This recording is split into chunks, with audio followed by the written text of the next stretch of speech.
Hey, um, wow, okay, I don't even know how to do this anymore. It's been that long. First off, hello. It has been about 3 months since my last upload. I took an extended break, well, another extended break, because I've explained this 100 times over and over again, so I'm not gonna, plagiarise you or whatever the word is for that. I'm just gonna get right into this Ratchet and Clank tier list, which I said I was gonna do ahead of my Rift Apart video, which is currently being edited. But yeah, long story short, motivational problems and everything like that, the usual stuff that I deal with. Took a long break, and I think I needed it because I figured out exactly what I want to do. I'm back, and I'm feeling refreshed and ready to go at this again. I'm generally excited to rebrand to Jim the Cynic, by the way. That's the channel name now. And yeah, just have a great time. So what I'm going to do is go through this tier list right here of Ratchet and Clank games. Now, I've replayed every single one, except for the PSP games. I really just couldn't be bothered to go through the hassle of those. All the spin-offs, I just went through what was in the canon, and I did the remake as well. So anyway, let's get right into this. I mean, I've been replaying all of these, and most of them are as good as I remember. Some not so much. And yeah, but Rift Apart, ever since playing that, it's just been an absolute blast. I've really enjoyed playing that game. And yeah, so I can't wait to talk about that in my review. Without further ado, let's get on with this tier list. So let's start from the very beginning with the first Ratchet and Clank game. Now, to me, this game is aged a little bit. Like, when you play it, you can feel the difference in mechanics. You can feel the difference in atmosphere and dialogue and all sorts of stuff like that. What the hell's happened here? Where's my tier list gone? Oh, okay. Anyway, so you can feel the difference in atmosphere and the difference in the way Ratchet controls and everything like that. Because without the inability to strafe in the first game, it makes hitting enemies so much more difficult because you have to sort of stop and aim your weapon in a specific direction and then shoot. And it can be kind of awkward. Like, number 2 fixed this with the strafe mechanic. And, but I just have so many fond memories of the first one, especially with its score. Like, I think out of all the Ratchet and Clank games that I have played ever, the first game score definitely sits in your head. There are some absolute bangers, some amazing beats. It gives you that space sci-fi aesthetic. And yeah, so the first game, I think, although it has aged just a little bit, it's not bad. It's not bad at all. It's not even alright. Would I put it at great? Probably from an experience standpoint, yes. But if I'm counting it as like a game standpoint, like, do I still enjoy playing this as much as the others? No, not really. Ratchet has a different voice actor as well. Like, it's so weird going back to it now because you know that James Arnold Taylor is Ratchet. Like, he's played Ratchet for that long now. So it's a bit weird to hear, like, Mikey Kelly's voice in the first one. But still, overall, the game is still pretty good to today's standards. Like, I still revisit this game. Like, I never skip it when I go through the franchise. Like, usually there are some games on, like, lists where I skip a specific game in the genre, like the first game, for example. Like, whenever I replay Assassin's Creed, I always skip the first one. Like, that's just a bit dated, a bit repetitive. Though the same could be said about Ratchet and Clank, really. Like, that can be a little dated too. But there's still something about it which has stuck with me all these years. And I think overall, it's just a great game. Like, I do think the game is still very, very solid to today's standards. But obviously, when you compare it mechanically to the later titles, the controls are a bit awkward. Like, Ratchet's movements don't feel as fluid and as smooth. The weapons aren't as fun to use. But I do like the designs of some of the weapons. Like, they kind of look like toy guns that you would find in a shop. Obviously, over the years, the weapon design has got a little bit better. And I think another thing about this as well is what a lot of people didn't like about the first game is that the character conflict between Ratchet and Clank in the middle half of the game. Because if you remember, Captain Quark led Ratchet and Clank into a trap for the Snaggle Beast to have them for dinner. And Ratchet got pissed at Clank and everything like that. And people said that Ratchet was an unbearable dick. he was a dick. I wouldn't say he was unbearable. I would say this is character growth, because Ratchet is only young in this. He's just doing this hero stuff for the first ever time, and he's still discovering what it is about him that makes him special. And I generally enjoyed the conflict. I didn't think Ratchet was unbearable. I thought he had a generally good reason to be pissed off. I think I would as well. And the conflict that they had in that first game, I don't think any argument Ratchet and Clank have had since has even topped that. Like, this is good character tension, if you ask me. Good character drama, good character conflict that was resolved in the end, which is all that matters to me. So I'm going to put Ratchet and Clank, the first one, at good. It's so weird to be doing this again. Like, I think this is the most I've spoken in front of anything other than a person in ages. So what we got now? Where's Ratchet and Clank 2? Ratchet and Clank 2, titled Going Commando in the US, it pretty much fixed anything involving the problems with the first one mechanically and story-wise, as people put it. Like, James Arnold Taylor is now Ratchet, and he's been Ratchet ever since. And I think that fans will come to know Ratchet as James Arnold Taylor now. Look, it's a bit of a shift in character. Like, he doesn't seem to be anything like he was in the first game, which some people take issue with, but since I'm that used to Ratchet being James Arnold Taylor now, being the way he is in this game, it kind of doesn't faze me all that much. Like, I'm pretty much, it's like, oh, okay, it's fine. Like, I don't have a problem with it. And they brought the strafe mechanic into this game, and it's so much easier to maneuver around your enemies and shoot. And the bolt count, for one, the bolt count in the first game was just, God, it was stressful. Excuse me. For example, I've still got a bit of a cough. For example, if you play the first game, right, and you see the Rhino on planet Rilgar, and you want to buy the Rhino, it costs 150,000 bolts. Now, 150,000 bolts is a lot compared to the first game standards. Obviously, when you play the sequels, 150,000 doesn't give you the most powerful weapon in the game, but back then it did. So the bolt count in the second game is so much more better, because if you play the first game, one bolt counts as one bolt. But for example, you could play this game, and there are certain types of bolts that one bolt could be worth 10, another one could be 100. It's just stuff like that, and so it's easier to get more bolts to pay for your weapons and stuff like that. From a story standpoint, I don't think it's as good as the first one, from a story perspective, because this is mainly just about Captain Quark trying to fight his way back into the limelight and be famous again, which is all the character was known for, really. I mean, pretty much Captain Quark's arc was finished in the first 3 games, but then the franchise kept him around for some reason, which didn't make a whole lot of sense to me. But overall, I think Ratchet and Clank 2, when I go back to this game, it's when I really start enjoying myself, is when I really, really get sucked in, and just want to play more and more and more of it, and introduce new things, such as going around big open world areas to try and, well, I wouldn't say big, but big to what that game was at the time, going around these little open world areas and trying to find crystals and moonstones for bolts. Ship levels were much more improved from the first game, and you got hover bike races instead of hoverboard races. It's just a bunch of stuff that they threw into this, which is different, that really spices up the gameplay a little bit. And obviously there's the upgrade system with the weapons and your health as well, which is, thank God, because in the first game, even if you buy the premium nanotech, it only gives you like 8 health bars, or 8 hit points, sorry. But in this game, you can keep leveling up and leveling up and leveling up with the more enemies that you defeat.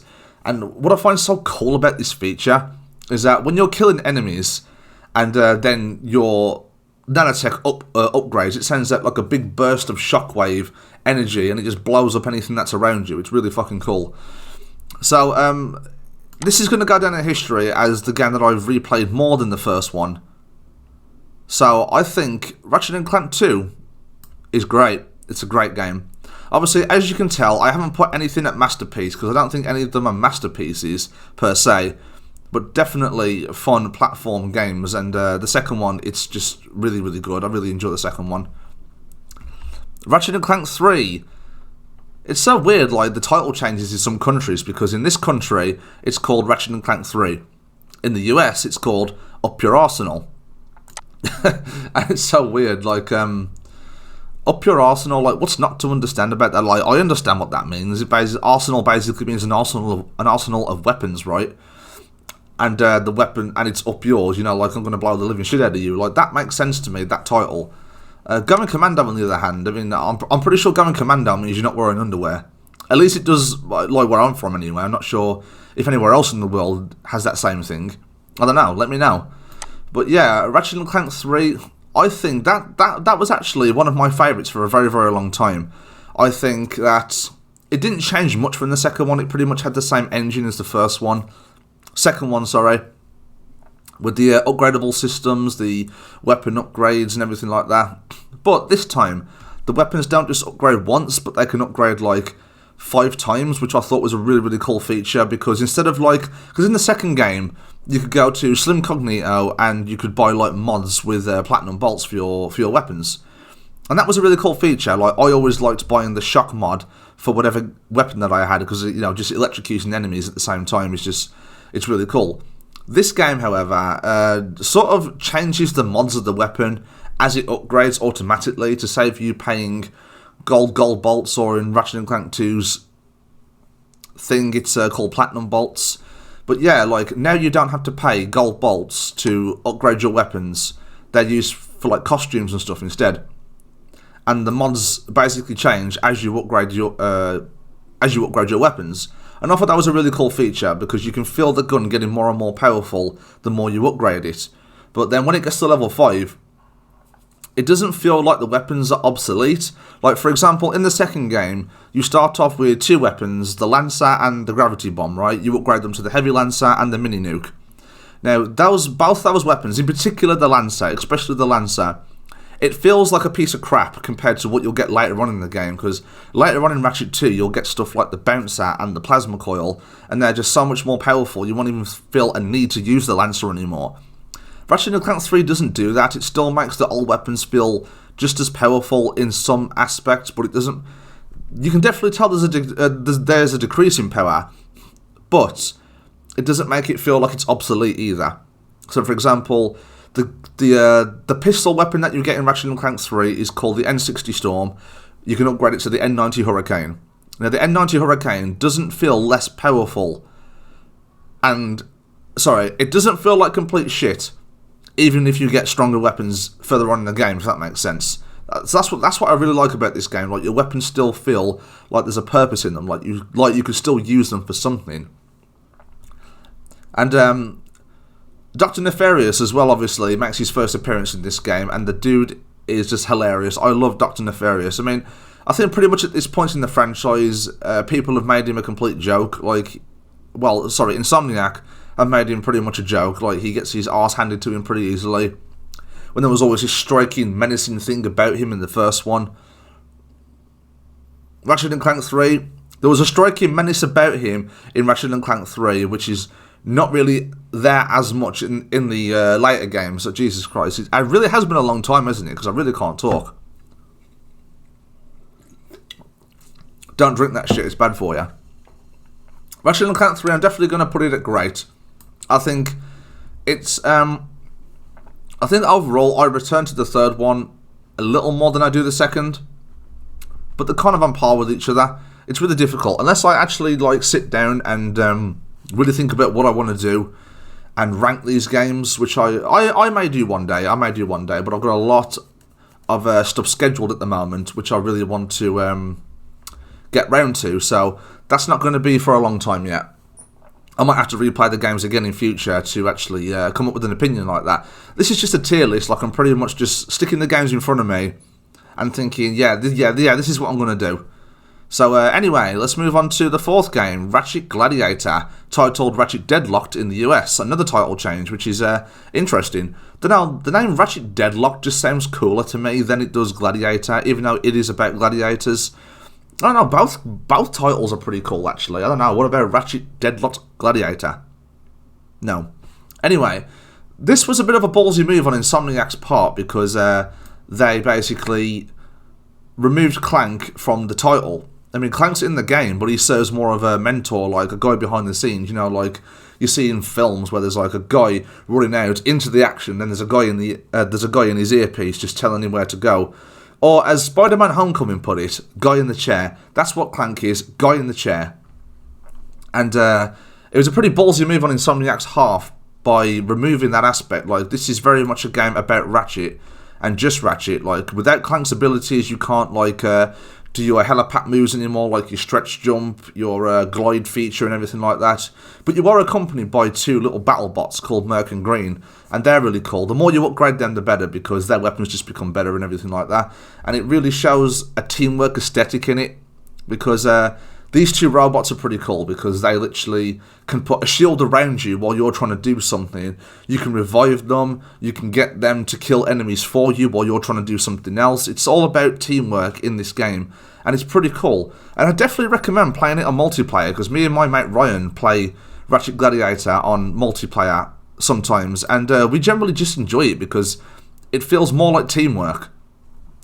And yeah, so overall, the story, on the other hand, it feels like you're watching a TV show. Now let me explain. Okay, so basically, Dread Zone, which is in Ratchet Gladiator, is a Gladiator TV show. And basically, Gleeman Vox, this power-hungry villain, is like, oh, well, we're going to broadcast this to millions and millions of viewers and everything like that. And basically, it's told through that perspective, if that makes sense. Mainly, the story is told through announcers announcing what game is going to be next, and oh, will Ratchet survive? And there's like news coverage and press conferences and everything like that in the cutscenes of Ratchet's going further and further up in the ranks and everything like that. And so it kind of pushes away from a little bit from the story about the characters and focuses more on the actual show Dread Zone itself. That's not to say that there aren't cutscenes of Ratchet and Clank, there are, but this is kind of like the shortest amount of cutscenes. I believe there's only like 15 to 20 minutes of cutscenes with the two of them in, which is a little weird if you compare the first three, which had like at least an hour to 40 minutes, I think, something like that. But anyway, how's the gameplay? It's awesome. Now, by all means, this isn't the most deep, character-driven story. It doesn't have the most exciting weapons, but it is a lot of fun to play if you just want complete carnage. Like, if you just want to blow shit up, waste your enemies, and just go through different challenges and prove that you're better than everyone else. That's pretty much what Ratchet Gladiator is. Now, I generally enjoy the game whenever I go back to it, but whenever I think of Ratchet and Clank, this isn't the first game that pops into my head, really. What I didn't really like is the armor, like Ratchet's armor. Like, it looks cool when his helmet's off, but when the helmet's on, sure, it looks cool, but I've always been that kind of person that if you're going to take the helmet away from... I mean, if you're going to put a helmet over a character's face, that kind of deprives them of some kind of emotion. Like, yeah, sometimes it works. Like, for example, Darth Vader from Star Wars, I could still tell what the dude was feeling, even with his mask on.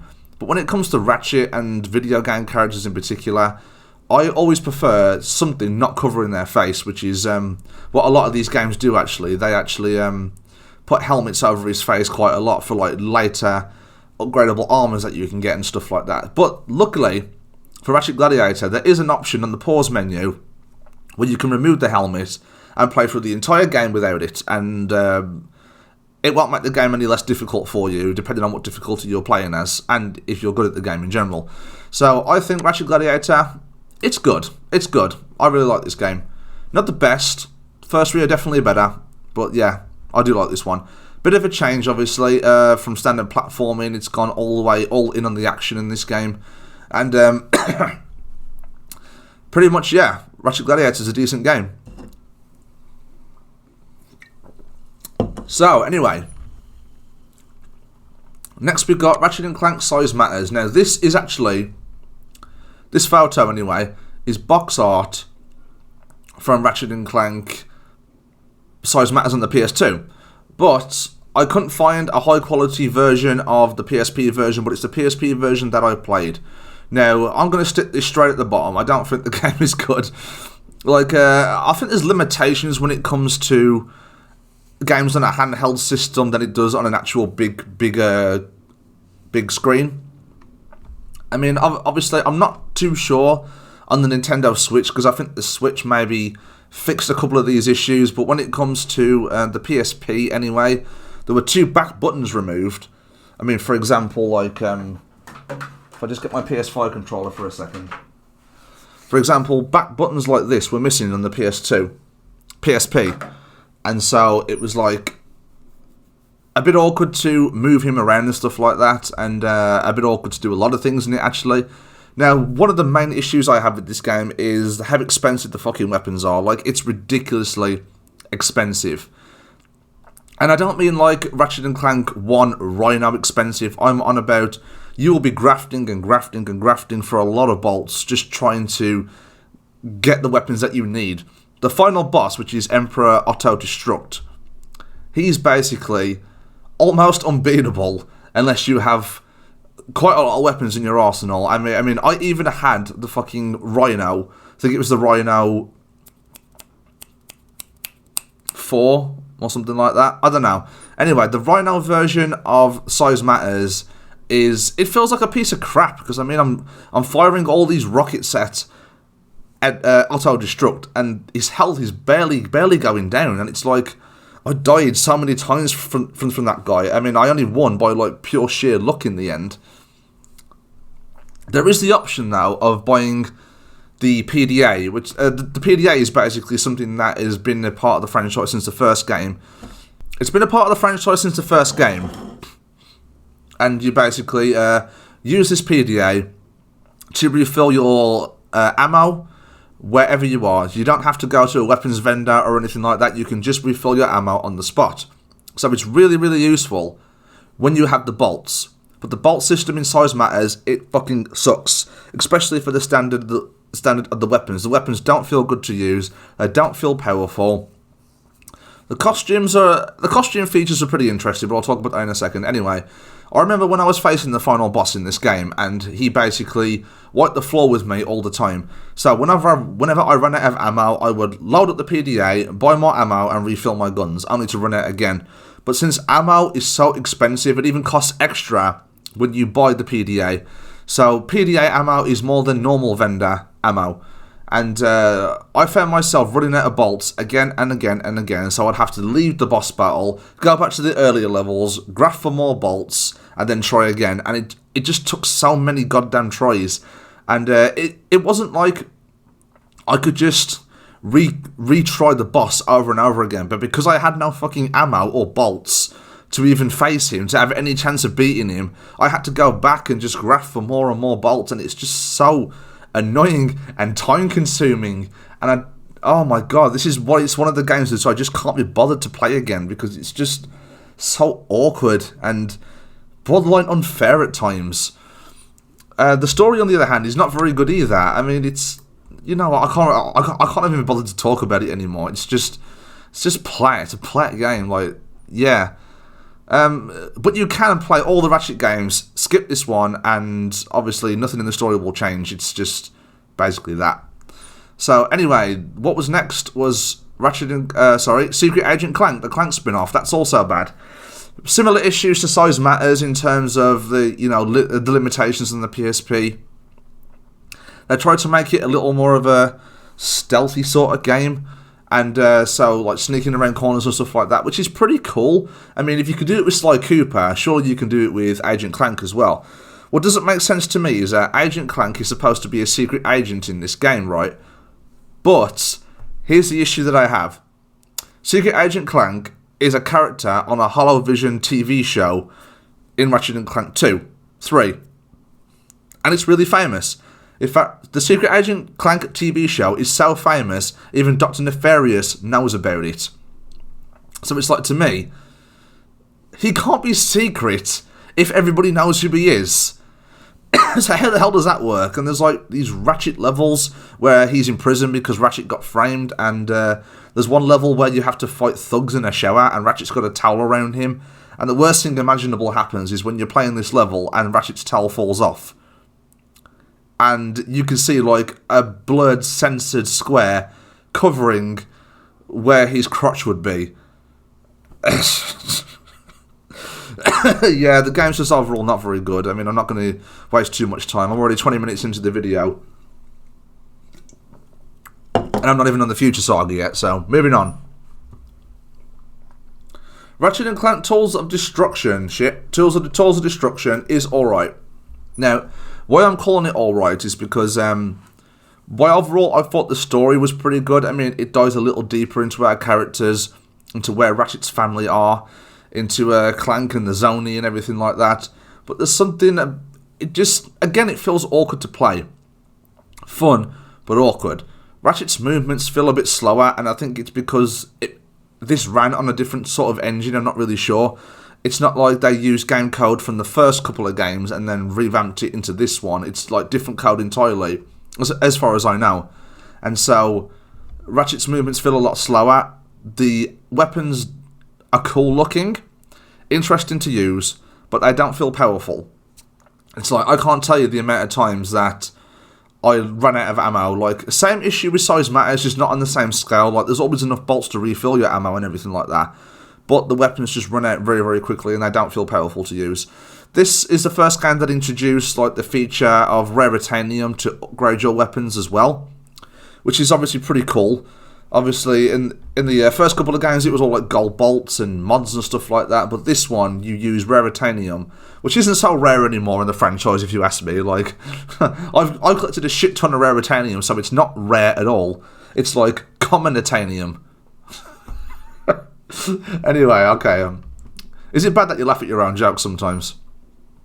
So anyway, when I was facing the final boss in this game, it was just really hard. Now, the only reason I found it hard because, I mean, one slight attack, like, even if you have the most powerful armor in the game, you could still, the main boss, Emperor Tachyon, could still drain your health in a matter of seconds. Just a couple of hits and then bang, you're dead. So it's like, oh, for fuck's sake. So I found myself even struggling with this, right? Even though I had the Rhino, I had the Rhino 4, and I had it upgraded to like level 3 just to make sure it was powerful enough to take him on. Without that thing, I don't think I would have beaten him. Like, every time I've attempted Emperor Tachyon without the Rhino 4, I've beaten him once. Because it's not worth the stress just to try and beat him without it. Unless you really, really, really, really like pain, which is what I don't. I don't like pain. Pain is not my friend. It is not my friend. I don't like pain. It hurts and it makes me sad. So, overall, Ratchet & Clank Tools of Destruction, I'm going to put it at alright. It's very, very playable. Very, very good in terms of story aspects. And obviously the graphics have really, really improved since the PS2 titles and the PSP titles. But overall, it's a very underwhelming sort of game in the end. But it's still something which I won't skip in the franchise. I will always go back to this and play it because it does have a couple of cool weapons. I mean, I'm diving into this too much and I'm like stretching out this video longer than I planned to, so I'm going to move on. Ratchet & Clank Quest for Booty, I'm going to say it's mediocre. It's not quite alright. It's just, it's fine. Basically, Quest for Booty is a short side game before the events of A Crack in Time, where Ratchet is looking for Clank, because at the end of Tools of Destruction, Clank is abducted by the Zony, and Ratchet and Talwyn are looking. Talwyn's this character right here, if you can see him, hovering my mouse cursor over it. Ratchet is basically looking for Clank, and most of it is based in a couple of locations. There's an island, there's some pirate caves, and then there's obviously jumping from ship to ship to try and stop the pirates. Now, I will admit that one of the strongest aspects of Ratchet & Clank Tools of Destruction were the pirates. I thought the pirates were really, really cool. Captain Slag and Rusty Pete, I thought they were actually more interesting than Emperor Tachyon himself, which is a bit weird. So this pretty much focuses entirely on that. And but I think it's length and the mediocrity, is that even a word, of this game itself. It just, really, the only thing that you're really getting out of it is a cutscene at the very end where it shows that Dr. Nefarious is the one holding Clank. And it's like, so you don't really have to play any of this game at all. All you really need to do is watch the last cutscene and then move on to A Crack in Time. And now story arcs will be ruined. To the best of my knowledge anyway. Like, correct me if I'm wrong, obviously. Like, I'm always open to hearing that stuff. If I'm wrong, please tell me. Anyway, Ratchet & Clank A Crack in Time. This game is great. What I think is so good about it is that it really dives into the emotional beats that the franchise knows that it always had. I mean, Clank is having to make a decision on whether he wants to stay with Ratchet or discover who his family are. And Clank finds his family. His family is Orvis, who's actually like a guardian of the Great Clock. And the Great Clock is this massive sort of space station thing that keeps time. It can't alter it, it can only keep it. And so, basically, Clank was actually created not in a warehouse on Planet Core 2, like in the first game, but on the Great Clock itself. And so it's like, yeah, like, he has to make the decision now on whether he wants to continue his father's legacy or stay with Ratchet until Ratchet finds a sense and a purpose in life, which is what he decides to do at the end, and that's actually really, really sweet. And I think two of the best time travel stories that I've ever seen in my life. I'm going to be honest with you guys. Time travel is a really, really complex thing, and it's very, very easy to mess it up sometimes, especially in a lot of films. Like, I mean, if you just watch the fucking Flash now, the CW Flash, you'll see just how messed up the entire thing is and that nothing makes sense in it anymore. Or you've got, obviously, the X-Men timeline, or the Terminator timeline. But I think two of the best time travel stories that I've ever seen are Back to the Future and A Crack in Time. They, I think, touch time travel perfection. I mean, I know Back to the Future is pretty basic time travel stuff, but it worked for what it was back then. Obviously, the sequels, still really good films. But anyway, I'm not talking about Back to the Future here, am I? I'm rambling on here. But what I'm saying is A Crack in Time handles its time travel elements well. It doesn't necessarily go to the fact of, oh, we have to go back to this time to stop this. I mean, you can do that as well. But it's not the main focus. The main focus is to... Our characters are led to believe that the clock can do certain things, but it actually can't. And so it's about stopping the bad guys and keeping time in place because they want to use it for their own dastardly deeds. Dr. Nefarious is back, and he's great as always. I mean, I've always liked the character, as I stated earlier.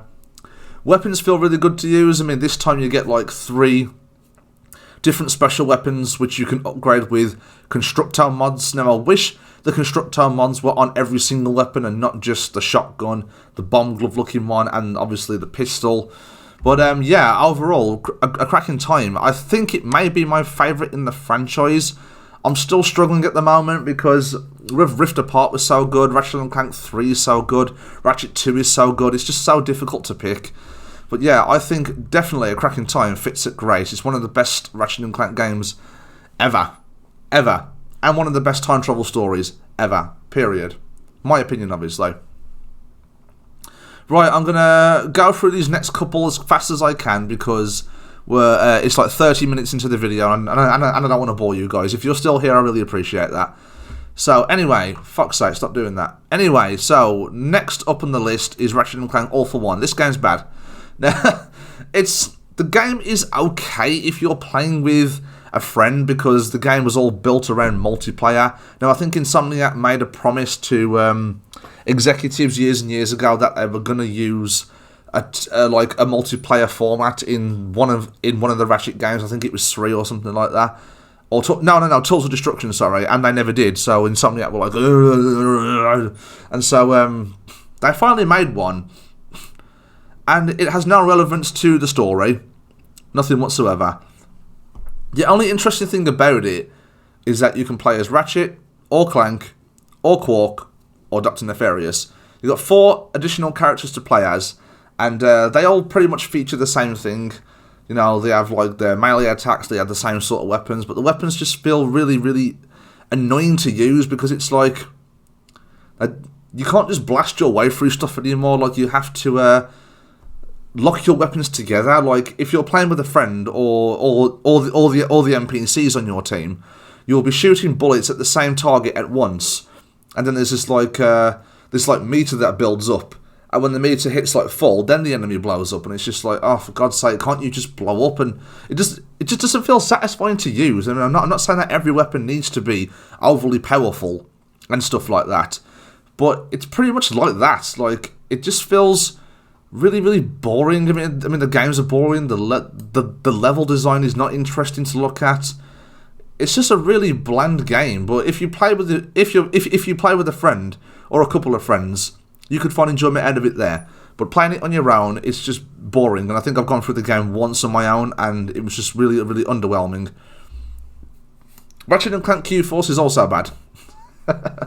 Okay, so Q-Force, I'll admit, this is the only Ratchet and Clank game that I've never, ever completed. Now, I think it's because I just didn't like it. It's basically the same structure as, All for One here, only this time it's like base defenses, so you've got to like defend your base from enemies and overtake someone else's base. Again, that can be interesting with a friend. I'm not even sure if it's multiplayer or not. I literally played like the first 2 missions, and I just wasn't into it whatsoever, and I was really disappointed because my mum paid money for this for Christmas, one of the years, and I felt really bad. So there's not much I can say about it because it's just there. Like, it's these 2 in particular are just really, really forgettable Ratchet titles. So anyway, moving on. This is actually a mobile game, Ratchet and Clank Before the Nexus.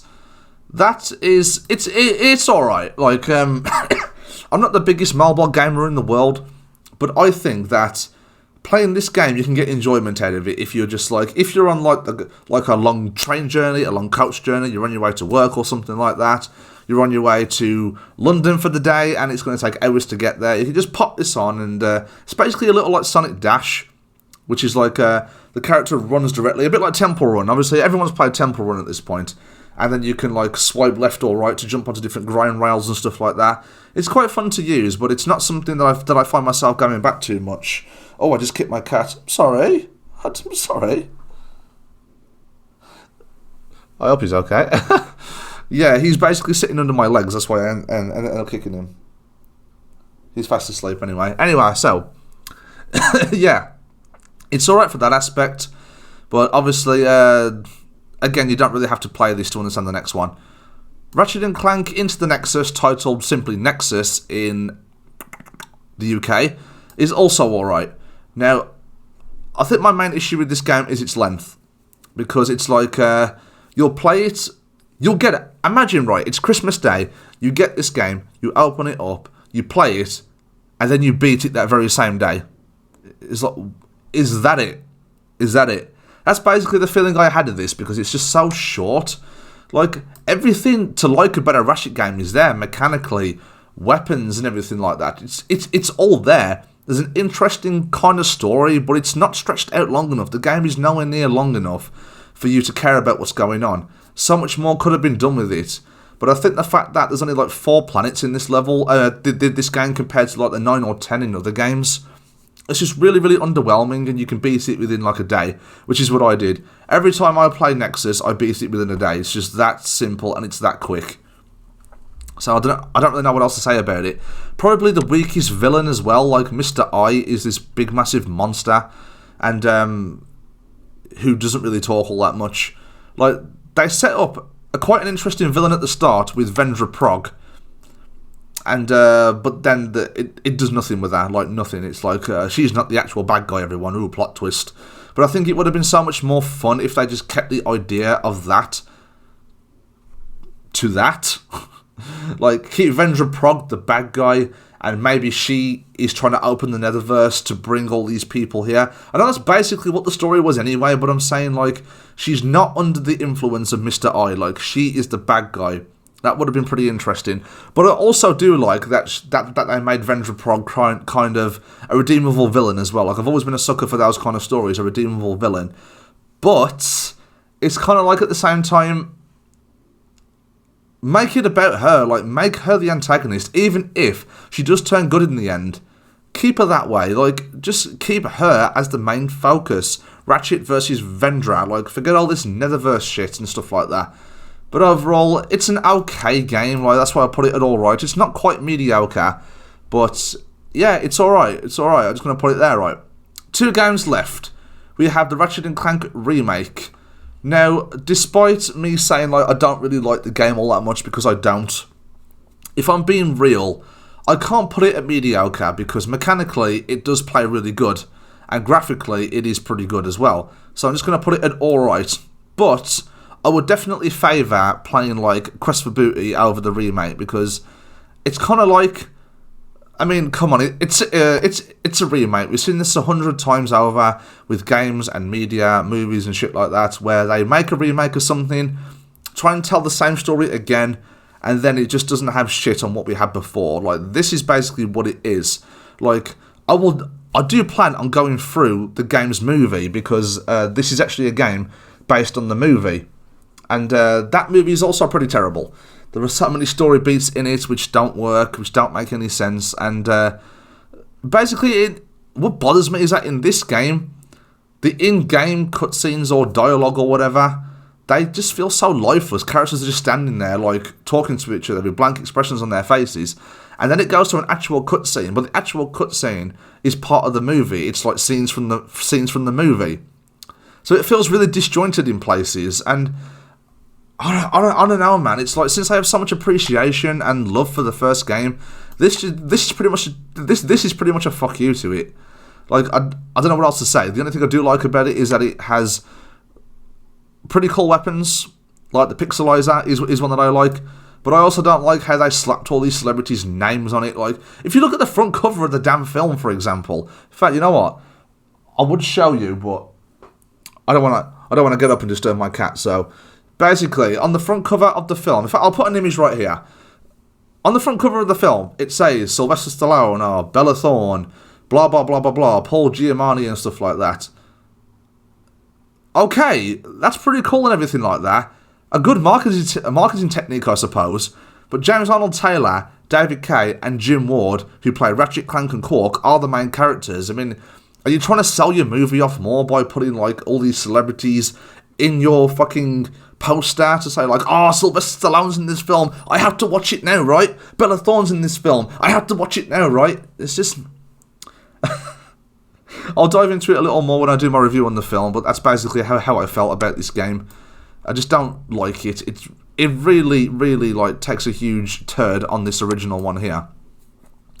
And finally, Ratchet & Clank Rift Apart. It's obviously great. It's a great game. I really, really enjoyed Rift Apart.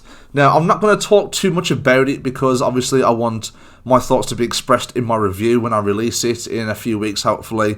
And that's basically everything so far. Yeah, that is my tier list, guys. Great. We have Ratchet & Clank 2, Ratchet & Clank 3, Ratchet & Clank A Crack in Time, and Ratchet & Clank Rift Apart. Good. We have Ratchet & Clank and Ratchet Gladiator.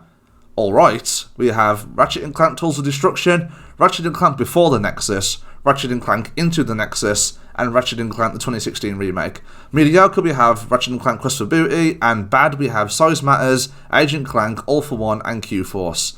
So that is my tier list, guys. I really, really hope you enjoyed that. Now, so let me know what you thought of this down below in the comments. Like, I will probably do more tier lists like this, because I had a lot of fun doing this today. It's great being back in front of the camera again. It's great interacting with people again.